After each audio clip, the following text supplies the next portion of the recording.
Good afternoon, Kevin Smith with Community Ventures. It's been a while since we posted a video about our work here at Mustard Seed Hill in Millersburg, Kentucky. But we have been out trying to raise money to continue our renovations of the campus. And I am pleased to announce that we are now ready to start on what most people know as McIntyre Hall and Rankin Hall. Thanks to the Governor of Kentucky, Matt Bevin, and Sandy Donahue, Commissioner of the Department of Local Government, and her staff, we have the funds now to begin the outside renovations and the stabilization of McIntyre Hall and Rankin Hall, and that work will begin this week. So just want to show you a little bit about what we're doing so you can see what to expect over the next few weeks. Hopefully we'll be making an announcement on funding that we are looking for to do the interior of the building, but we don't have that yet. I will also say that, of course, public funds are very important given the amount of funds that are needed to restore these buildings, but all of these funds have to be matched with private donations. And for those of you that have donated, I want to thank you very much.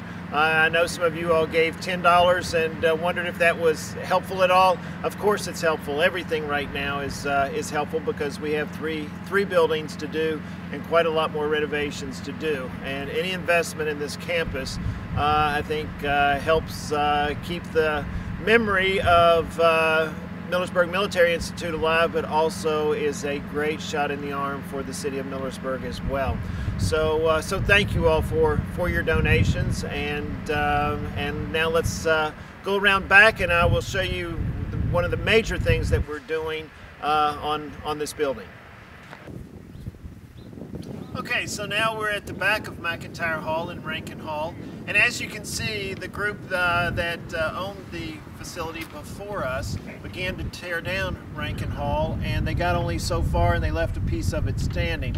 We're trying to save that piece, and thanks to the money from the state, that we're going to be able to do that. So we'll have to replace the wall with matching brick and repoint the building to make sure that it all looks right when completed.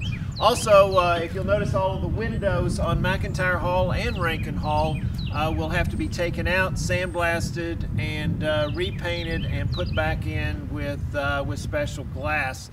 And so that will keep the historic windows, but we'll update them for energy efficiency and also for looks as well. Most of the exterior doors will have to be taken out and reworked, and in places where they've been replaced with the newer material, we will try to reproduce them so that they'll be historically accurate, and then those doors that are original, we will have them refinished and put back in.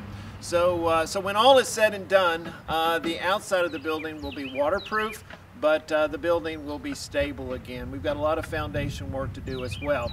About a year ago, we did put a new roof on McIntyre Hall just to stop all of the water penetration that was occurring before we bought the building.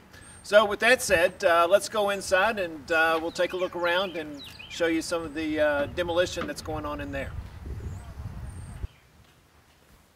Okay, so now we're inside Rankin Hall, and as you can see, there's really not a lot left of the interior of this building between the demolition that occurred when they were tearing down the building, as well as the water penetration. Things are pretty bad in here. So the floor will have to be taken up, and a lot of the joists are going to have to be replaced. The stairway that they put in temporarily, of course, that will be removed. There's nothing historical about that. But we will try to create a place that hopefully will house a catering kitchen and a kitchen for food entrepreneurs as we begin to bring the building into operation. So if you want to come on in, we'll walk from Rankin Hall into McIntyre Hall, and you can see how McIntyre has held up.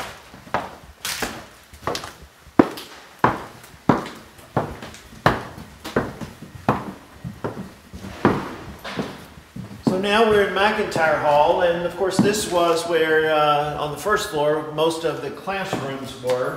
And as we walk through, hallways are still in pretty decent shape. Doorways are in pretty decent shape. When you get into some of the classrooms though, the water has taken its toll, and a lot of mold in the building. A lot of the plaster is going to have to be removed, and flooring is going to have to be removed from where it's buckled. Again, all the windows will be taken out and reworked. So, so a lot of cleanup has to occur in here before we can begin putting it back. This is the old chemistry room, and we're going to try to repurpose a lot of these desks if we can somewhere else on the campus. But again, a lot of cleanup, a lot of plaster removal, floor removal, joist replacement in order to save this building. So I get asked a lot, so what are we going to do with the building? Well, our plan right now is to create a bed and breakfast to where we have 7 bedrooms upstairs, and then the downstairs will have meeting areas, small business incubator space, possibly even a first floor restaurant, and then a kitchen incubator and possibly a catering kitchen as well. So those are the ideas that are being kicked around. Once we have the money raised and we know at least how much we're working with, then we can begin to decide the purposes. And again, those purposes will go toward creating an economic development engine for Millersburg and Bourbon County. So, so anyway, I do want to say before we close is hats off to the city of Millersburg. Had they not applied for the grant with the state, we never would have even gotten off of square one. It's very important in economic development that everybody work toward the same goal, and they certainly have been fantastic to work with. So, so I want to thank them and all of you for your support, and we'll be back on in a couple of weeks, and hopefully we'll be announcing some new funding and some new projects. Thanks a lot.